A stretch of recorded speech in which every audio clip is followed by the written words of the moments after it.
Je voulais qu'il réussisse et qu'il remporte Arabaidol. Mais maintenant, ce que je désire plus que tout, c'est juste le voir. Le chanteur a affirmé au quotidien anglais Le Guardian qu'il avait été arrêté 20 fois par la police qui voulait l'empêcher de chanter. Et le vainqueur est...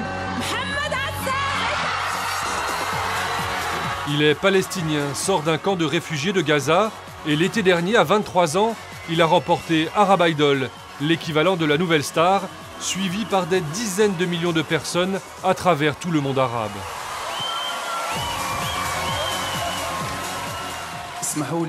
Permettez-moi de remercier le peuple palestinien, qui est le peuple qui résiste et le peuple pionnier. Des remerciements très politiques. Pendant tout le concours, il a alterné chansons d'amour et chansons très engagées. En finale, il a triomphé avec « Brandis ton kéfier ». Une chanson contre l'occupation israélienne.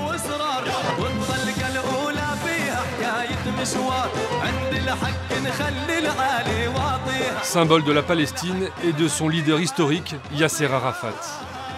Mohamed Assaf devient le héros national d'un État qui peine à exister et le Palestinien le plus célèbre du monde. Les Palestiniens n'avaient pas grand-chose à célébrer, maintenant, si.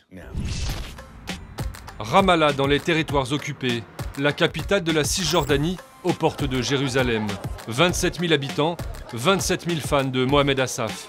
Quelques mois après sa victoire, l'Arabaidol est de retour ici pour donner un concert.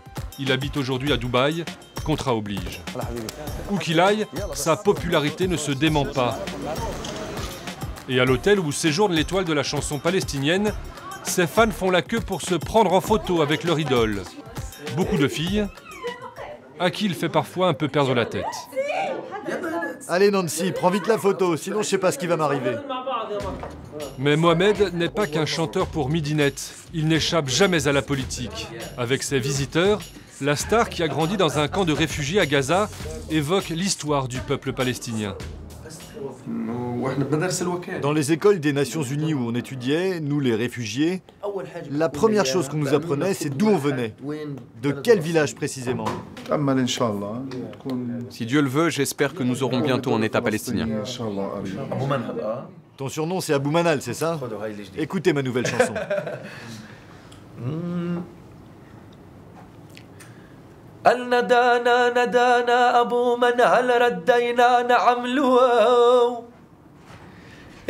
Le chanteur rend heureux les Palestiniens, c'est son job. Et pourtant, il a failli ne pas participer au concours Arabaidol qui avait lieu au Liban. Franchir les frontières de Gaza est pratiquement impossible pour ses habitants. Il est pourtant parvenu à se rendre à Beyrouth, c'est ce qu'il nous explique après avoir changé de tenue.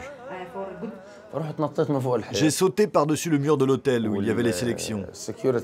Mais les agents de sécurité m'ont arrêté. Je leur ai raconté mon histoire, à quel point j'avais souffert pour arriver. Ça les a émus et ils m'ont laissé entrer, en me disant que de toute façon, tous les candidats étaient déjà sélectionnés. Mais un des participants m'a dit « Prends ma place ».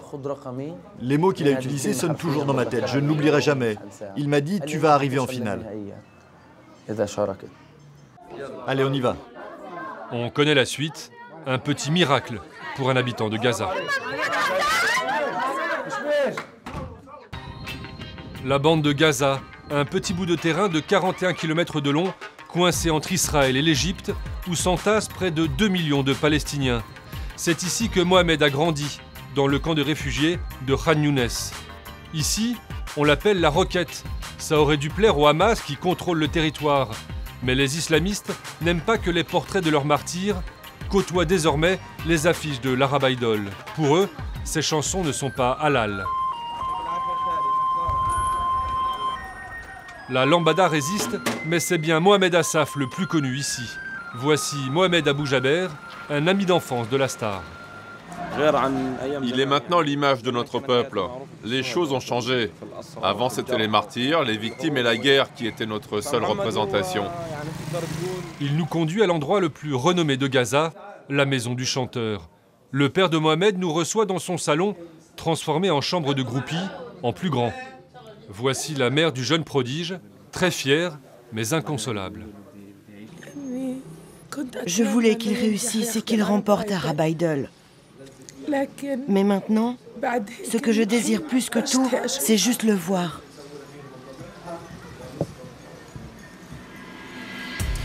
La famille est proche du Fatah et de l'autorité palestinienne, les frères ennemis des islamistes du Hamas qui ont mené la vie dure à Mohamed Assaf. L'année dernière, le chanteur a affirmé au quotidien anglais Le Guardian qu'il avait été arrêté 20 fois par la police qui voulait l'empêcher de chanter. C'était contraire aux valeurs de l'islam, selon eux. Mais aujourd'hui, la star, tout comme sa famille, ne veut plus en parler. Quand il est rentré à Gaza après sa victoire, des dizaines de milliers de Gazaouis l'ont fêté. Le plus grand rassemblement depuis le retour d'Arafat ici, il y a 20 ans. Sauf que ce n'est pas un combattant qui est adulé, c'est un chanteur. De quoi rendre fou le Hamas. Mais aujourd'hui, devant l'immense popularité d'Assaf, les islamistes sont bien obligés d'adoucir leur discours. Je crois que tout ça a été un peu exagéré.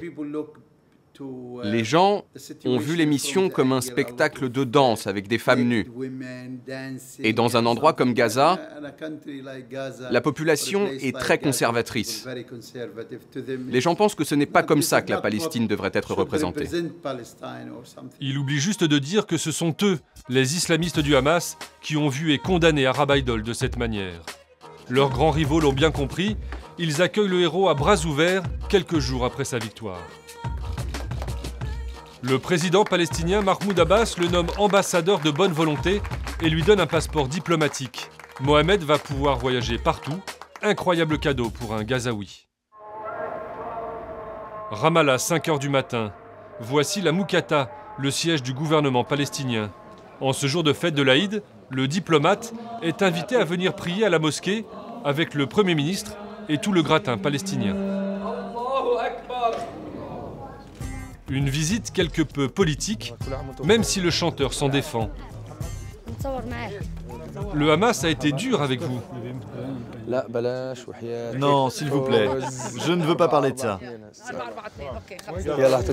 Il sourit, mais c'est la fin de l'interview. Assaf ne veut plus parler de la guerre fratricide entre le Fatah et le Hamas. Alors nous sommes allés voir un responsable du Fatah pour avoir quelques réponses.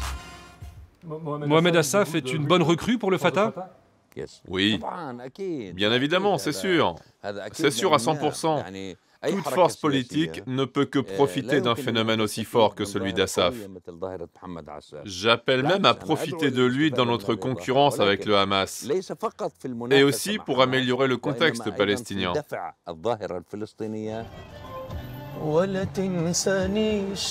En chantonnant, Mohamed part à Bethléem pour un concert privé. Aujourd'hui, il semble gêné par l'étiquette Fatah qui pourrait lui coller à la peau. Son ambition, plaire à tous, même au Hamas. Je le répète, Brandis ton kéfier, par exemple, c'est une chanson palestinienne et pas politique. Donne-moi une seule situation où je parle du Fatah ou du Hamas. Tu comprends? Un simple chanteur donc, mais qui est devenu la voix des Palestiniens hors des frontières contrôlées de Gaza et de Cisjordanie.